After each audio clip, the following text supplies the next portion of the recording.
Panalangin na madaling araw ay isang napakagandang paraan at oras na makipag-usap sa Diyos. Mayroong himala na magaganap kapag ikaw ay nananalangin sa ganitong oras, sapagkat tahimik ang paligid at pwede na nating harangin ang mga gawa ng kaaway. At ito ay spiritual nating laban bago tayo magsimula ng araw. Tayo'y manalangin. Diyos na sa langit, lumalapit ako sa iyo sa katahimikan ng gabi. Nagpapakumbaba ako sa iyong harapan, sa presensya ng iyong makapangyarihang mukha. Salamat sa iyong kabutihan at awa at walang sawang pagpapala. Salamat, Panginoon, sa iyong pag-ibig na di pumabalya. Ikaw ang hari ng langit at lupa. Ikaw ang umpisa at ang katapusan. Ikaw ang may likha ng lahat na bagay na maganda dito sa mundo. Sa pangalan ni Jesus, sinasaway ko ang lahat ng mga gawa ng kaaway, kadiliman at spiritual na kasamaan na nagpapatakbo ng kadiliman at kaguluhan dito sa mundong ibabaw namin at sa kataasan.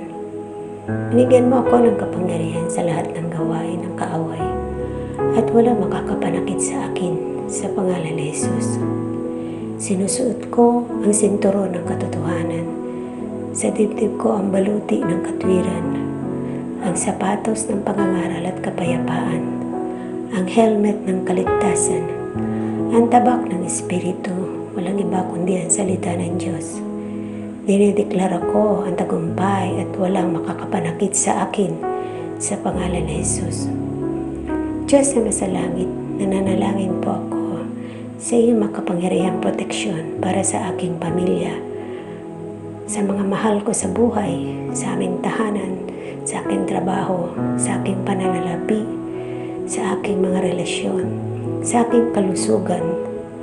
Dalangin ko na palibutan mo ako ng iyong mga anghel na mag-iingat sa amin at sa mga mahal ko sa buhay, at ilayo kami sa mga masasamang tao at mga pangyayari na di ka nais-nais. Pagkalooban mo ako ng karunungan at tamang kaisipan, pangunawa para sa pang-araw-araw na hamon sa buhay.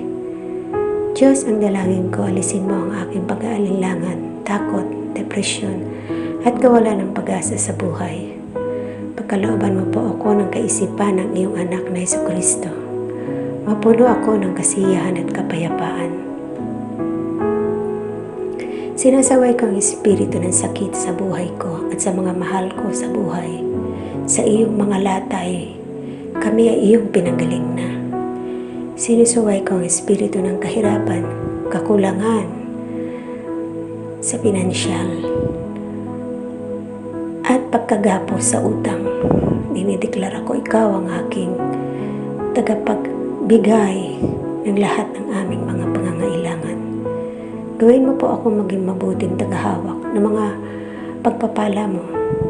Sa pangalan ni Jesus. Amen. Ito ang salita ng Diyos. Purihin ka, O Kristo.